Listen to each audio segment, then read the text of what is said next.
Danny gives Daniel huge news, and Tessa's crushed after Mariah drops a bomb.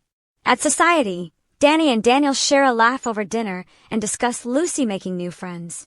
She finally found her people. Danny tells Daniel he's happy to hear he's working through his pain by playing guitar. Daniel explains that the idea came from Tessa. He knows it's unconventional, but he feels it's helping him find his way. Danny asks, "Just how lost are you?" Danny has surprising news. Daniel feels there's an empty space in his life. He sees it in Heather's missing things in their home. Sometimes he reaches for her when he's sleeping, but her side of the bed is empty. Danny says the empty spaces are literal. He lost someone he loves. Daniel explains she was his person. She could see in his eyes what he was feeling. Without her, he's just lonely, but he has Lucy. He's trying to be there for her, but it's hard. He worries if he told Heather he loved her enough. Danny says losing her was cruel and unfair, but he's proud of him trying to move on. Daniel knows he's getting better. But even playing guitar, he misses Heather on the rests between music. Danny feels bad that he hasn't been there. He knows Phyllis stepped up. Daniel explains that she relentlessly tried to get him to work with her, but she was actually trying to control her own trauma. They chuckle over her being a shark. Daniel warns his father not to call her that to her face. He knows his mother is trying to land this big fish and get Dumas to back her idea. He just hopes she doesn't end up doing something she regrets. Danny hopes Phyllis doesn't come on too strong with Dumas.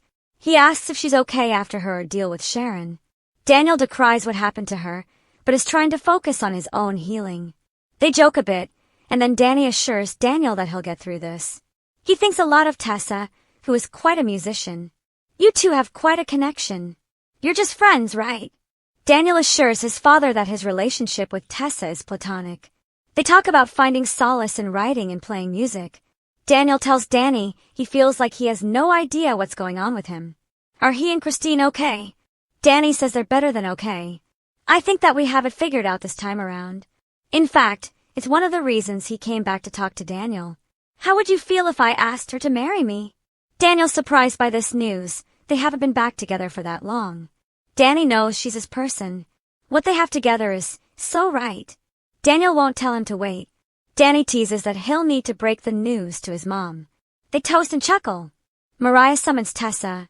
At Crimson Lights, Mariah thinks back to drinking with the older man while away on her trip and grimaces. She pulls out her phone and calls someone. "I really need to see you now. Do you think you can meet me?"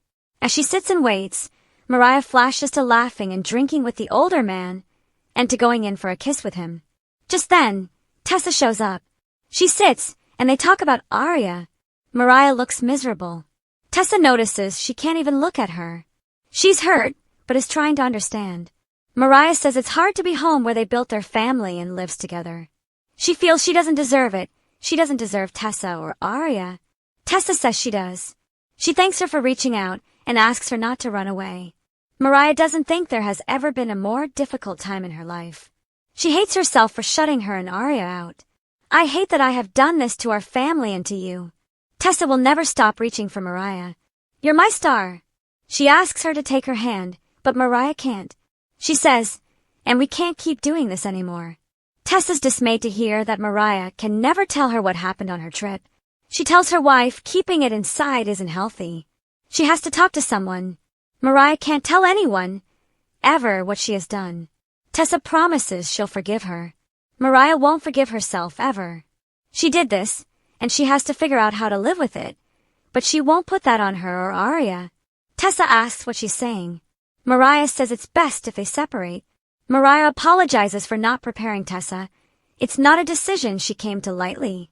"This feels like the end of the world to me, Tessa." Her wife gets upset when she tells her she's beautiful.